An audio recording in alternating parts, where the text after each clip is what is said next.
आज हम लोग श्रीमद् भगवद गीता के द्वितीय अध्याय के 27वें श्लोक से प्रारंभ करने जा रहे हैं। पिछली वीडियोस में हमने 26वें श्लोक तक खत्म कर लिया था, जिसमें हम लोग देख रहे थे कि आत्मा क्या है जो कभी खत्म ना हो, हमारे शरीर में वो कहाँ विराजमान है, और यदि हम ये भी नहीं मानते कि आत्मा नहीं होती तब भी हमें शोक करने का कोई अर्थ नहीं है। जिसके पश्चात ओम श्री परमात्मने नमः अथ द्वितीयो अध्यायः श्री भगवानुवाच जातस्य हि ध्रुवो मृत्युर्ध्रुवं जन्म मृतस्य च तस्मादपरिहार्येऽर्थे न त्वं शोचितुमर्हसि।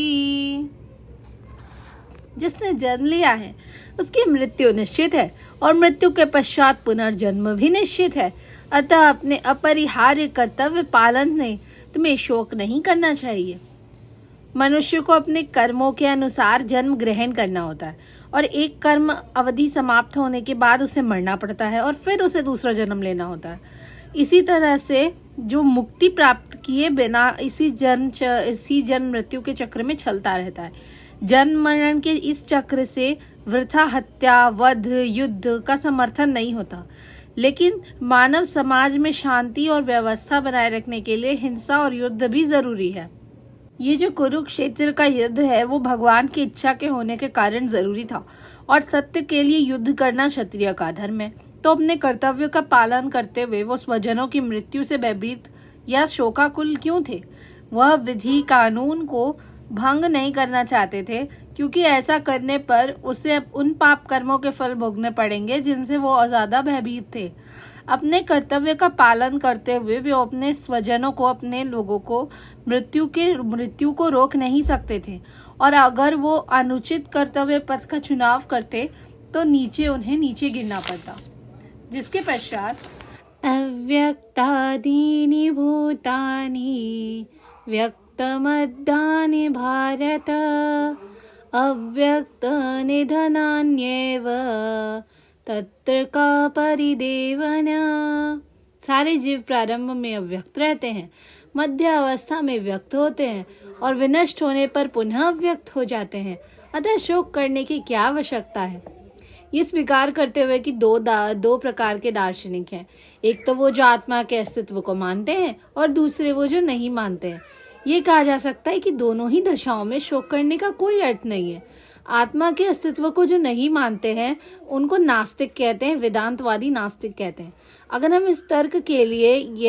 तर्क के लिए हम लोग इस नास्तिकवादी सिद्धांत को मान भी लें तो भी शोक करने का कोई कारण नहीं है।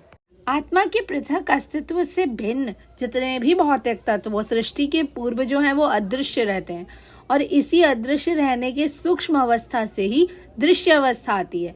जिस तरह से आकाश से वायु होती है, वायु से अग्नि उत्पन्न होती है, अग्नि से जल, जल से पृथ्वी, और उसी तरह पृथ्वी से सारे पदार्थ आते हैं। एक बहुत बड़ा सा महल भी पृथ्वी से ही आता है, और जब उस महल को तोड़ दिया जाए तो वो अदृश्य हो जाता है, यानी अंततः वो परमाणु रूप में बन जाता है, सबसे छोटा धरती में वापस मिल जाता है। शक्ति संरक्षण का नियम बना रहता है, बस कालक्रम से वस्तुएं प्रकट और अप्रकट होती रहती हैं, बस इतना ही अंतर है। इसलिए प्रकट होने का अर्थ है व्यक्त, अप्रकट होने का अर्थ है अव्यक्त। इसके होने पर कोई भी शोक नहीं करना चाहिए। यहाँ तक कि अप्रकट अवस्था में भी वस्तुएं समाप्त नहीं होती हैं। प्रारंभिक और अंतिम दोनों अवस्थाओं में ही सारे तत्व अप्रकट रहते हैं, लेकिन मध्य में वो प्रकट हो जाते हैं, और इस तरह इससे कोई वास्तविक अंतर नहीं पड़ता। अगर हम भगवद गीता के इस वैदिक निष्कर्ष को मानते हैं कि ये भौतिक शरीर कालक्रम में नाशवान है, अंतवंत इमे देहा, किंतु आत्मा शाश्वत है, नित्य सोक्ता शरीरिणः, तो हमें ये सदा स्मरण रखना चाहिए कि जो शरीर के वस्त्र हैं परिधान के समान है, शरीर एक वस्त्र के समान है, तो वस्त्र जब बदलता है तो इसमें क्या शोक करने की बात है? शाश्वत आत्मा की तुलना में भौतिक शरीर का कोई यथार्थ अस्तित्व नहीं होता। ये सपने के समान है। जो सपने में हम आकाश में उड़ते हैं, राजा की भांति रथ पर रहते हैं, लेकिन जगने पर तो हम देखते हैं कि न तो हम आकाश पे न तो हम रथ पे। जो वैदिक ज्ञान होता है वो आत्म साक्षात्कार को और भौतिक शरीर के अनस्तित्व के आधार पर प्रोत्साहन देता है। इसलिए चाहे हम आत्मा के अस्तित्व को माने या न माने, शरीर नाश के लिए शोक करने का कोई भी कारण नहीं है। धन्यवाद। आज के लिए बस इतना ही। हम लोग आगे के श्लोक अगली वीडियो में करेंगे। तब तक के लिए जय श्री राधे कृष्ण।